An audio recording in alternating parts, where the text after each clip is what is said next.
Bienvenidos nuevamente a este videoblog en el cual platicamos sobre geriatría, gerontología y trabajo interdisciplinario. El día de hoy tenemos un invitado muy especial que es Marcos Lafarga Elizondo. Marcos es licenciado en fisioterapia, tiene una maestría en desarrollo del potencial humano y es especialista en Feldenkrais. Digo, para mí es el referente nacional en cuanto a Feldenkrais, es además un gran amigo y es docente a nivel posgrado en la Universidad Modelo. Bueno, pues bueno, Marcos, ¿cómo estás? Buenos días. Buenos días, Humberto. Agradezco mucho tu invitación y pues estoy encantado de participar en este proyecto que encabezas. Con mucho gusto de platicar con quien nos escuche.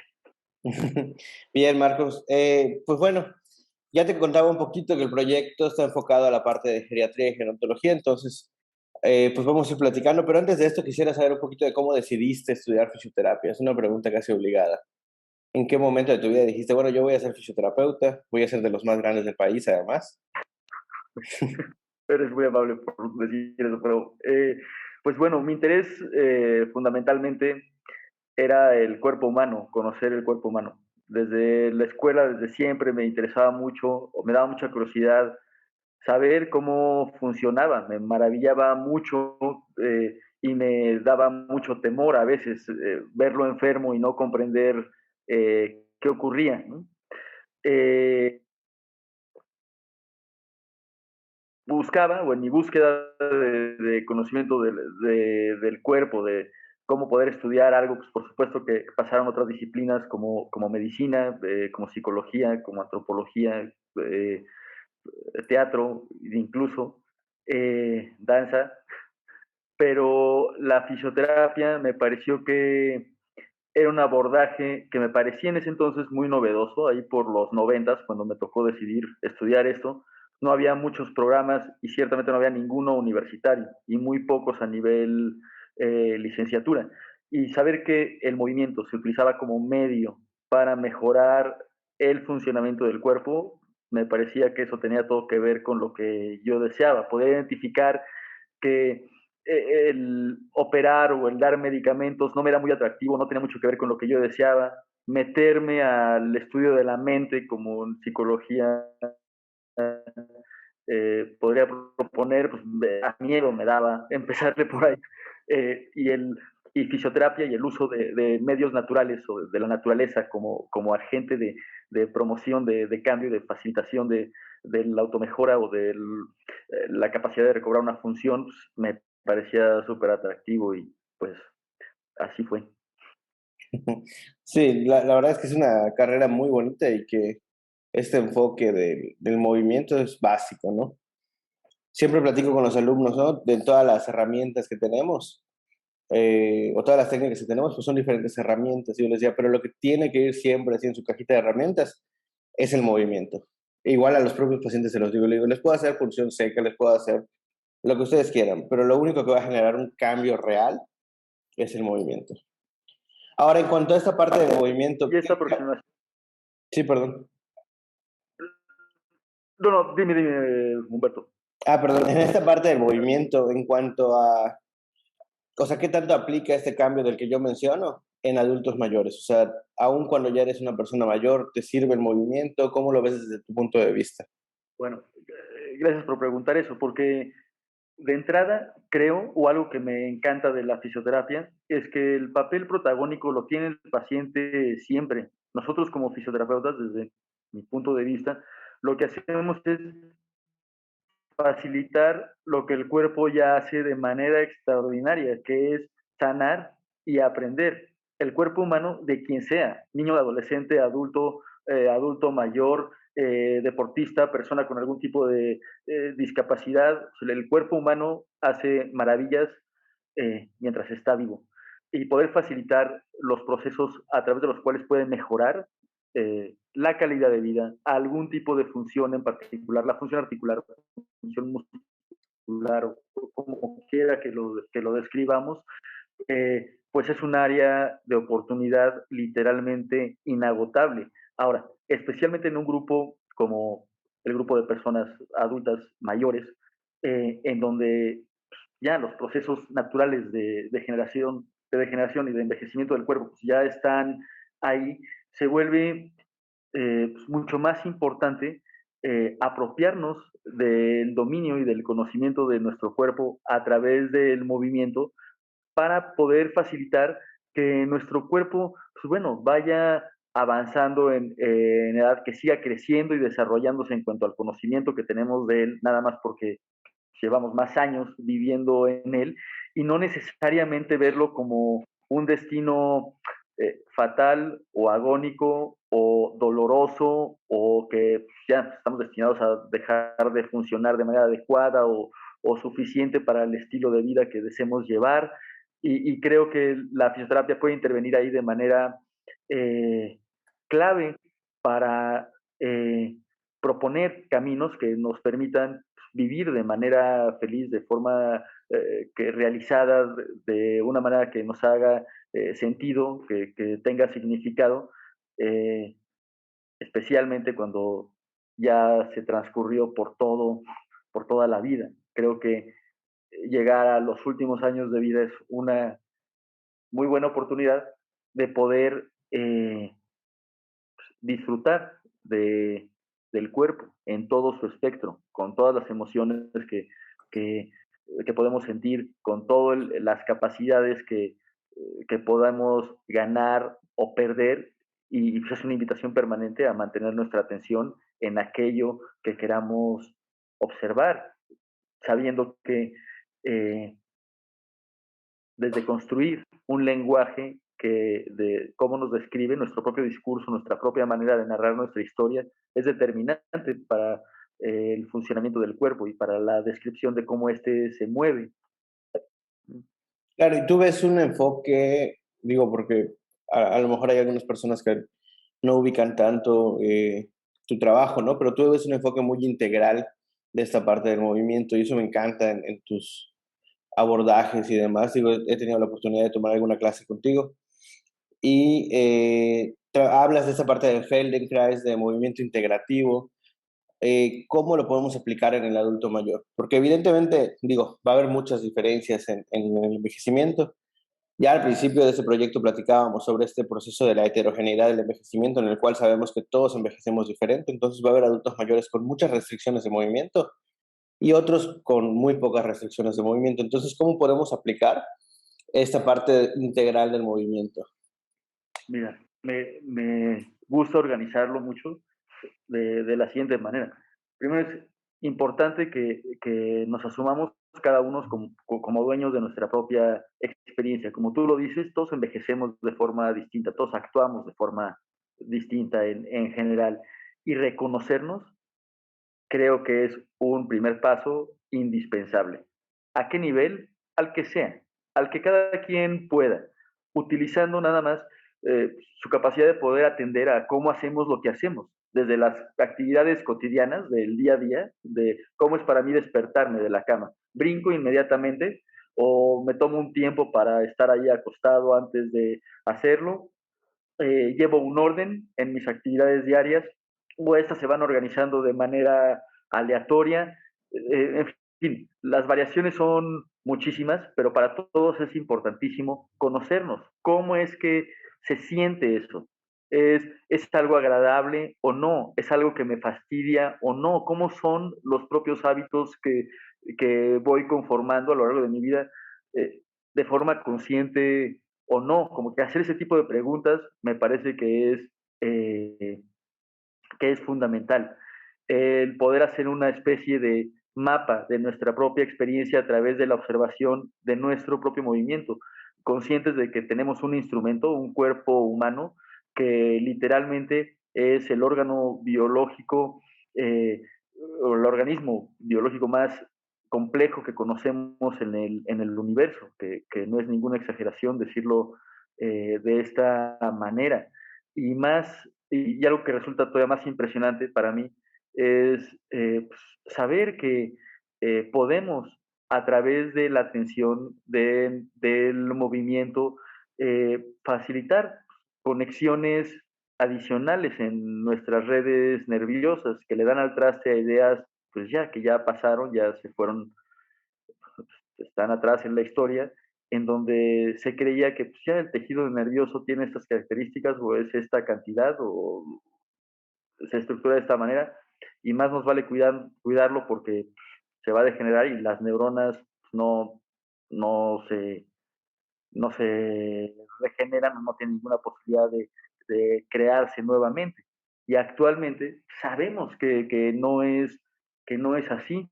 No nada más las situaciones de aprendizaje facilitan las cualidades plásticas del tejido nervioso, sino sabemos que incluso áreas del cerebro, como el hipocampo, íntimamente relacionadas con actividades cognitivas como memoria o aprendizaje, son capaces de germinar nuevas células nerviosas siempre y cuando estemos sometidos a situaciones de aprendizaje y hallazgos así pues, me parecen tremendamente esperanzadores y tremendamente útiles y muy fácil y cosas que son muy fáciles de verificar porque pues, todos nosotros podemos ir al piso o alguna silla o algún sillón, movernos y experimentar el movimiento. Y si somos guiados con alguna especie de técnica o de referencia que gente que ha estudiado mucho o por mucho tiempo, incluso gente que ha dedicado su vida a eso, puede permitirnos entrar en contacto, pues creo que es una experiencia que encuentro difícil que a alguien no le sea atractiva, aprender a funcionar mejor, a sentirme con menos dolor, con mayor movilidad, o aprender a influir en mi experiencia subjetiva y sentirme más ligero, eh, lo cual muchas veces termina por hacernos más rápidos a través de una mezcla ahí de experiencia subjetiva con cosas que podamos medir, ¿no? Como la velocidad. Y bueno, eh, creo que especialmente el área de geriatría, este tipo de aproximaciones le cae como anillo al dedo, porque a final de cuentas, pues cada vez somos más personas las que forman esta base poblacional con personas más viejas, por lo menos en la región del mundo en la que nosotros estamos, en México, ahí estamos todavía. Y vaya que necesitaremos atención y promoción de la actividad física, del movimiento para seguir combatiendo enfermedades crónicas no transmitibles, para empezar, o entre otras cosas, y promover un estado personal de salud, pues que sea aquel que mejor podamos promover o, aquel que más podamos disfrutar o del que podamos aprender más cosas con mayor facilidad, eh, simplemente para que cada uno pueda elegir de forma más consciente cómo vivir su vida, que creo que es un derecho fundamental, ¿no? Y una necesidad humana básica. Sí, me parece que hemos hasta abusado un poco de la frase, porque creo que hay gente o hay momentos en los que la mencionamos sin comprender al 100% lo que estás mencionando, cuando decimos que el movimiento sea tu medicina también, ¿no? Muchas veces la decimos así de dientes para afuera, pero cuando te das cuenta de la importancia de eso, es cuando dices, ah, bueno, o sea, hasta lo vas a decir con otro tono, ¿no? Que el movimiento sea tu medicina. A mí me pasa mucho cuando veo a los pacientes y les empiezas a enseñar y les dices, ¿no? Es que el movimiento es lo único que va a generar ese cambio en el tejido. Te dicen, sí, sí, así como que por el simple estatus de que eres el fisioterapeuta y el paciente no te dice nada, ¿no? Pero, y ya cuando realmente lo sienten, entonces llega una sesión en la que te dicen, oye, tenías razón. O sea, me empecé a mover, me siento mucho mejor y me dolía X cosa y también me empecé a mover y me sirvió y entonces ya el paciente se empodera porque se da cuenta que moverse le ayuda realmente, ¿no? La verdad es que creo que son muy pocas las patologías donde moverse pudiera empeorar algo y creo que podemos buscarle el cómo moverse para siempre tener efectos positivos dentro de esa misma enfermedad, ¿no? Ahora lo relacionas con algo bien padre, con toda esta parte psicológica que yo me he dado cuenta a través de mi formación que los fisioterapeutas van teniendo como un cambio de manera general, obviamente. Digo, no siempre es bueno generalizar, pero conforme van madurando, se van dando cuenta cada vez más de la importancia del aspecto psicológico dentro de nuestros abordajes fisioterapéuticos. Y bueno, hoy en día tú estás encabezando un diplomado en salud mental. ¿Nos quieres contar un poquito de eso y de cómo se involucra la parte del adulto mayor también? Sé que es un grupo de trabajo, o sea, no es únicamente tuyo, pero bueno, para mí eres un referente de ese diplomado. y cómo el adulto mayor va involucrado dentro del mismo. Sí, por supuesto. Sí, sí, como dices, estoy junto con algunos colegas coordinando el programa, Moisés Magos, Sharon Filkenbrad, eh, Mario de León.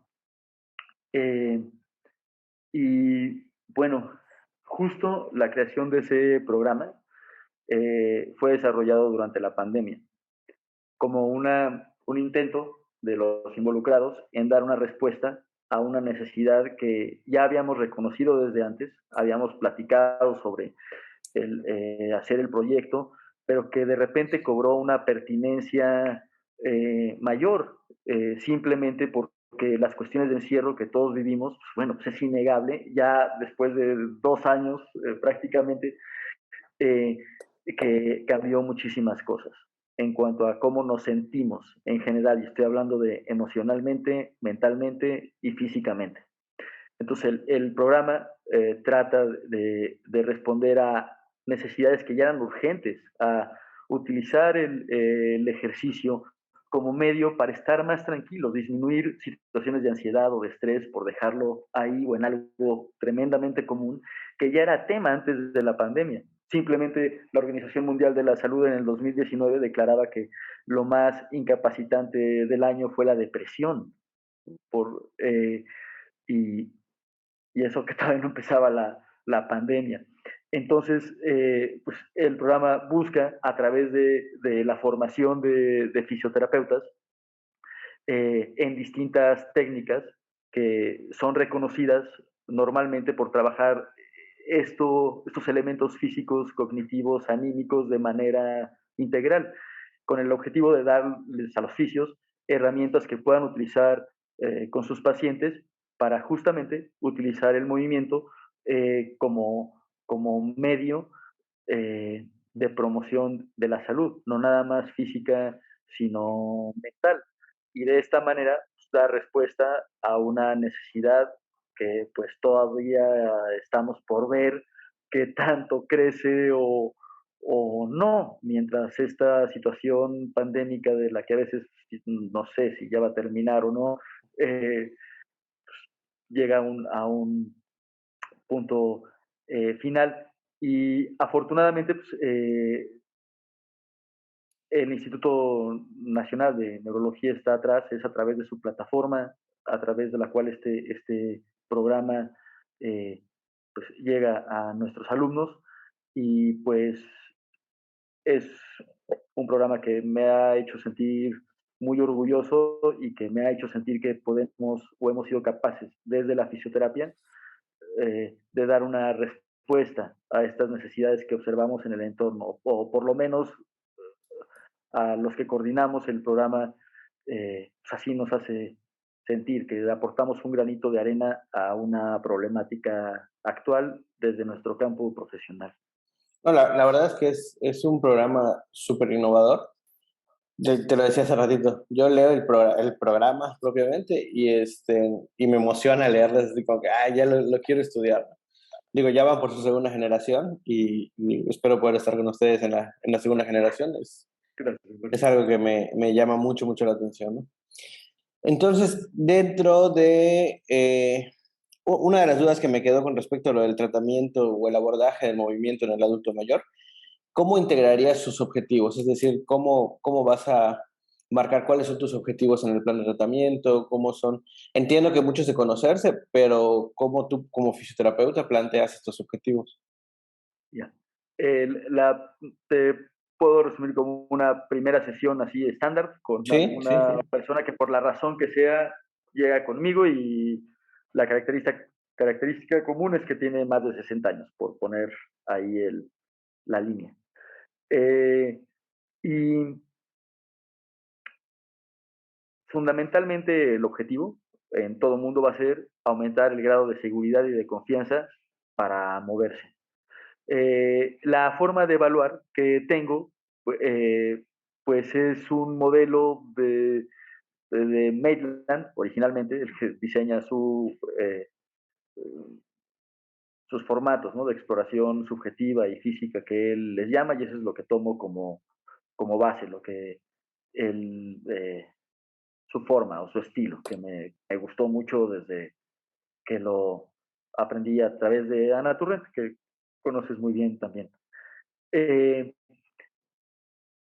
y tomando eso como base, con el objetivo de promover seguridad y de confianza, pues, hago una exploración física eh, y después ejercicio, que yo suelo guiar verbalmente. Lo que me gusta es hacer una sesión, una secuencia de movimiento, que yo nada más voy hablando, pero que tiene el objetivo de justo modificar la percepción corporal, que alguien se sienta más cómodo o que alguien se sienta de repente con el movimiento de un hombro, la articulación que sea que estuviera limitada con mayor amplitud o mayor relajación, algo que no dejé en duda de que yo no hice nada, ni puse ningún aparato, ni metí las manos, sino que todo fue el movimiento. Ese es como el objetivo de toda primera sesión. Me interesa mucho llegar ahí, justo para algo que decías hace ratito, empoderar al paciente y dejar muy claro quién es el protagonista de la historia, ¿no? Y que el fisioterapeuta pues, es un acompañante, ¿no? Y normalmente suelo dejar un par de ejercicios, uno o dos, que de acuerdo al caso los decido, pero que sí tengan por objeto modificar de alguna manera consciente y contundente cómo percibimos el movimiento de nuestro propio cuerpo en el espacio para entonces sí empezar a hablar de posibilidades y de opciones y de qué realmente sí se puede hacer y olvidarnos de lo que no se puede hacer porque pues me parece a esas alturas irrelevante hablar de eso, cuando son tantas las opciones y las Claro. posibilidades de mejora y de aprendizaje. Y ese punto de vista permite cambiar códigos que de repente siento muy arraigados en el discurso de nosotros como adultos mayores, diciéndolo así, eh, sobre el movimiento, ¿no? O sobre el dolor, o sobre la limitación, o sobre el envejecimiento. Por ejemplo, creer que el dolor eh, se ocasiona por una lesión, ¿no? Cuando sabemos que muchas veces no es así o no coincide o es simplemente una manera incompleta de decirlo. Muchas veces alguien puede experimentar que un movimiento en una primera repetición causa dolor, pero la segunda ya no tanto y la tercera menos y luego se va a la cuarta y es que si el dolor fuera provocado por una lesión, ese tipo de fenómenos no ocurrirían, que son mucho más fáciles de explicar si entendemos el dolor como una respuesta que el cerebro da ante situaciones que lo hacen sentir, en los códigos de cada quien, inseguro o desconfiado. En el adulto mayor esto termina por ser sumamente relevante porque algo que nos vamos a encontrar en muchos de personas de este grupo es el miedo a las caídas y el riesgo que eso conlleva, por ejemplo. Entonces se vuelve un objetivo primordial cuando trabajo con personas con esa característica donde cuestiones de equilibrio o dificultad para caminar están involucradas, pues en promover que se sientan seguros, confiados y que sientan el suelo más cercano, empezando a hacer cosas como ir a sentarse al piso y aprender a levantarse de él, que muchas personas pierden esta capacidad y el suelo se ve cada vez más amenazante y muchas personas eligen no moverse. U otra cosa, también es cómo le hacemos para entender que el bastón no es un símbolo de incapacidad y de que estoy perdiendo fortaleza, sino cómo verlo como un aliado, ¿no? Que me procura mayor equilibrio mientras desarrollo el propio. O ese tipo de asuntos, lo mismo con una silla de ruedas, cómo la veo como una extensión de mi cuerpo que mejora mi capacidad para moverme en vez de una limitante. Eso digo, estoy hablando desde la generalidad, por supuesto, pero son como puntos en los que suelo poner atención, con la finalidad de poder cambiar, si es necesario, un discurso incapacitante. ¿No? Desde la forma en cómo una persona describe cómo hace lo que hace. Claro. Ahora, digo, veo que, o sea, tú te centras mucho en la calidad o en la, sí, en el movimiento, en la capacidad de movimiento y de que el propio paciente pueda descubrir esta capacidad. Pero ¿qué tanto te centras tú, por ejemplo, en ganar fuerza, en repeticiones, o cero con eso? ¿Cómo No, no, lo ves? no. Todo está involucrado. Habrá gente que necesite ganar masa muscular y entonces se necesita involucrar un trabajo de mayor fuerza, que me gusta mucho el abordaje del entrenamiento funcional, ¿no? El utilizar el propio peso eh, para empezar a aumentar la capacidad de carga de un músculo, ¿no?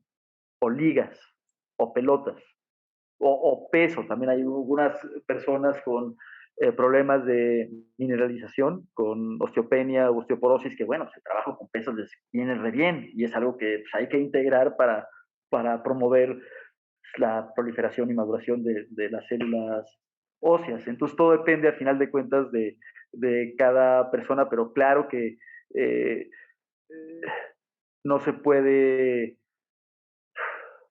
no sé, creo que no es posible integrar en el movimiento, trabajar con el movimiento de manera integral si no tomamos en cuenta como fisioterapeutas eh, condiciones de fuerza, longitud, equilibrio, coordinación, resistencia, ese tipo de valores. Claro que cada uno, de acuerdo a cómo haya sido entrenado o al modelo que le guste, encontrará las escalas de evaluación que le sirvan o las referencias a través de las cuales hacer un poquito más objetiva esta experiencia tan subjetiva de movimiento, pero por supuesto que no se puede dejar de lado favorecer valores, otra vez como fuerza o longitud, si se requiere, si la condición de cada persona así lo solicita. O sea, apostarle todo a mejorar mi capacidad de atención en mí mismo, conciencia corporal, sin apoyar aquello, me parece nada más que es un desperdicio de potencial. Ya si vamos a trabajar directamente desde el punto de vista de conciencia corporal, bueno, pues entonces seamos conscientes de tanto como podamos,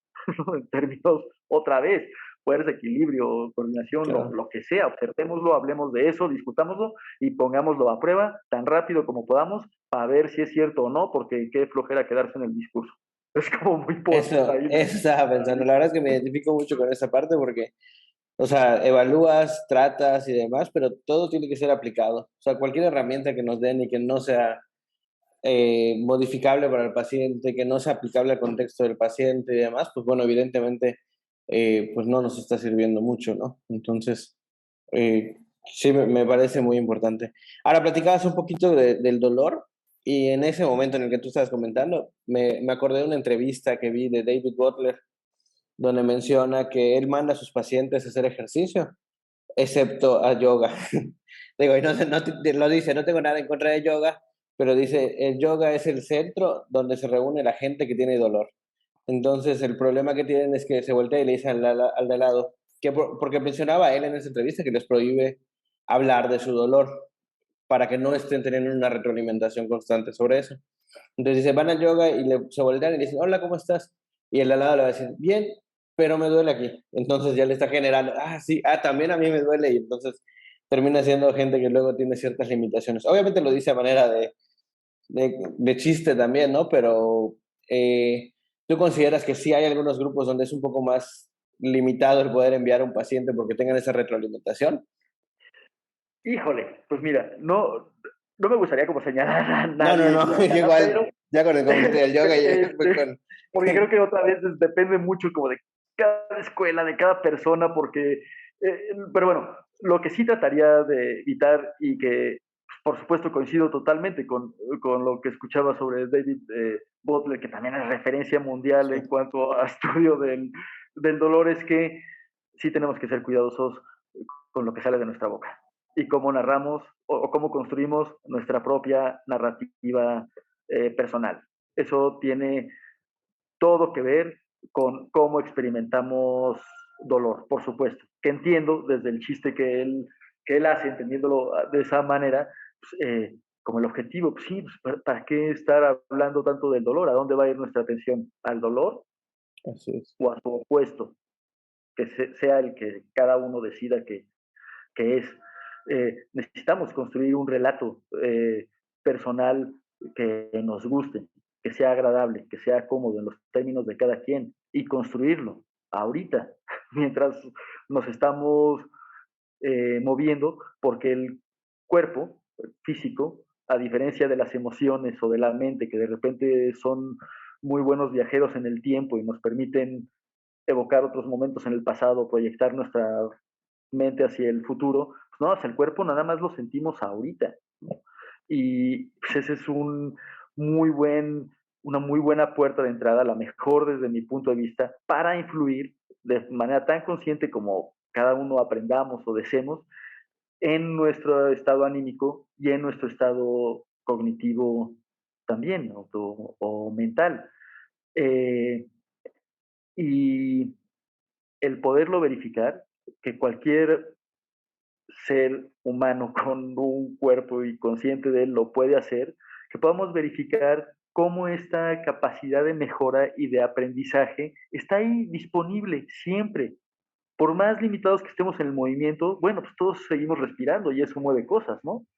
Muchas técnicas, como citando a yoga y tal vez, bueno, y Kundalini yoga, digo, no conozco de yoga ni soy experto, ni mucho menos, pero basa toda su práctica en la respiración. Y si es una práctica que lleva miles de años existiendo, supongo que sigue siendo popular o de repente se popularizó porque ha de servir, ¿no? Si no, ¿cómo permanece en el tiempo algo tanto? Digo, ya terminando un poquito con el tema, ¿en qué punto dices tú, bueno, pues ya estás de alta al paciente? O sea, mi trabajo ya terminó. Wow.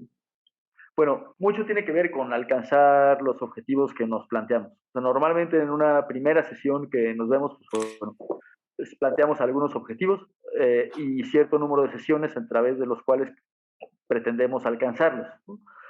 Un planteamiento bastante común que suelo hacer es, bueno, veámonos unas 3 sesiones que básicamente se convierten en una especie de entrenamiento o eh, para crear una rutina de ejercicios que la persona pueda llevarse a casa y reproducir y después revisar si es necesario. En caso de alguna lesión que lleve o que requiera de un periodo mayor de trabajo, pues bueno, dependerá eso de las razones por las cuales la persona eh, vaya, pero en términos generales, el alta se da cuando los objetivos han sido eh, alcanzados, cuando los problemas de limitación, si ese fue el motivo por el que la persona acudió a terapia, han sido resueltos, o cuando la propuesta de tratamiento resulta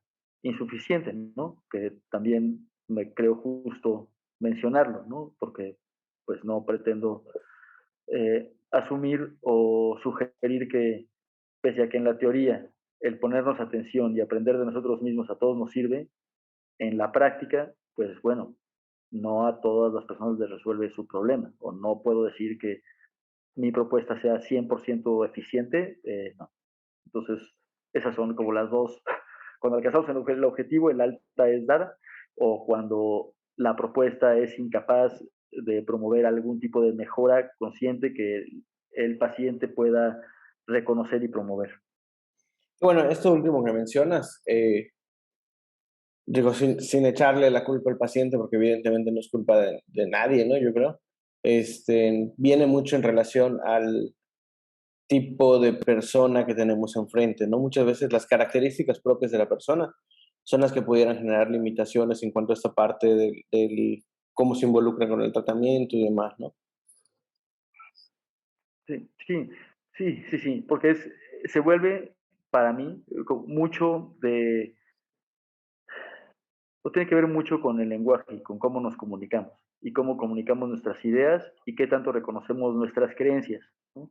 Por ejemplo, esto que hablamos hace ratito, de eh, el dolor, o sea, dolor no es igual a lesión, ¿no? Que igual María Villarreal lo dice mucho en sus discursos sobre el dolor, que ella es de las referencias en esta región, en México, sobre tratamiento del dolor. Y eso es algo que he encontrado que mucha gente le cuesta de repente eh, asumir o reflexionar sobre eso. Como que hay en muchas personas está muy fuerte arraigada esta creencia de que pues, me duele porque algo está lastimado y pese a que hay ejemplos como el dolor fantasma, ¿no? Bueno, hay un dolor de un dedo gordo que ya no existe, en una pierna que se pudo haber amputado, por poner eso como ejemplo, que parece que pondrían en duda este tipo de creencias, pero bueno, pues no siempre ejemplos tan contundentes alcanzan a, a modificar ciertas creencias en relación al dolor, por seguir el ejemplo del que estoy hablando, pero creo que es en la medida que como fisioterapeutas podamos hacernos tan responsables como podamos de comunicar aquello que queremos que sea útil de la forma más eficiente, pues podemos reducir el porcentaje de tratamientos que de repente eh, fallan, mejorando nuestra capacidad de comunicarnos y reconociendo todos los errores que de repente pueden cometerse en los procesos de que a alguien se le ocurre una idea y la comunica y las palabras que escoge.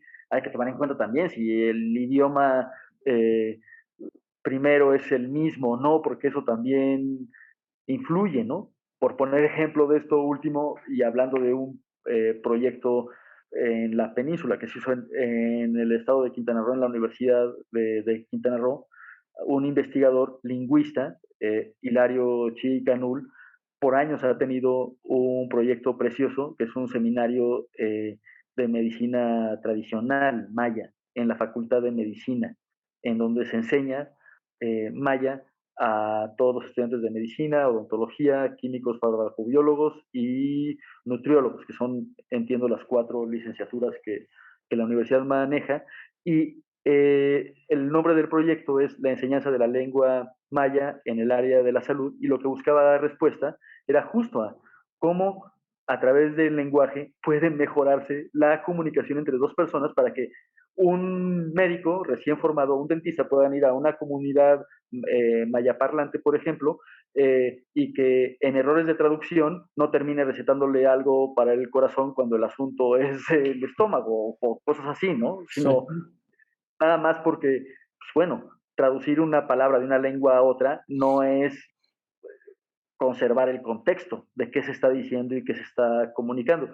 Y en fin, creo que en la medida que podamos poner más atención a cómo le hago para comunicarme con cada persona de forma más eficiente, creo que en eso radica el éxito o fracaso de cada tratamiento. Sí, definitivamente creo que el poder aceptar también nuestros errores durante ese proceso de comunicación es algo sumamente importante, ¿no? A mí me ha pasado que le explicas al paciente esa parte del dolor y te das cuenta que fallaste cuando el paciente te dice, no, pero es que no estoy inventando mi dolor. Y tú dices, ah, chispas, o sea, no sabes en qué momento le dice entender eso, pero así fue y fue nuestro error, ¿no? O sea, evidentemente en ningún momento era la intención, sino tú le querías explicar esa parte de que daño en el tejido no es igual a dolor, o dolor no es igual a daño en el tejido, más bien al revés. Y pues se salió de contexto la plática, ¿no? Pero pues suele suceder y tenemos que obviamente buscar cómo comunicar mejor, ¿no? Por el bien del propio paciente. Así es, así es. Pues bueno, Marcos, muchísimas gracias. Gracias por tu tiempo. Fue una plática muy enriquecedora. La verdad es que me quedo con muchísimo de lo que platicamos el día de hoy. Antes de terminar, nada más quisiera si nos puedes dar algún consejo para las personas que nos están viendo, recordando que no todos son fisioterapeutas, entonces algún consejo para los jóvenes que se muevan o para los grandes que también tienen que seguirse moviendo. Pues bueno, creo que el mejor consejo que puedo dar es a todos nos viene muy bien observarnos. Observar que cualquier cosa, si tiene que ver con movimiento, observar cómo nos movemos, cómo se siente la temperatura del aire, la densidad del aire, qué tanto cambia la sensación cuando me muevo dentro del agua, en un fluido más denso. Observar ese tipo de cosas que damos por hechas o que nunca pelamos porque están todo el tiempo ahí, estamos tan acostumbrados a esas sensaciones que pierde nuestra atención, pero en su sola observación hay una capacidad o un potencial de mejora enorme en tirarme al piso y observar cuánto aire entra en mi siguiente inspiración y cuánto aire sale. Es el mismo o no, por dejarlo en cosas tan fundamentales que hacemos todo el tiempo como respirar. ¿Cómo se siente eso en mis costillas? ¿Hacia dónde se mueven? ¿Hacia adelante, hacia atrás, hacia los lados, hacia arriba, hacia abajo, hacia todos lados?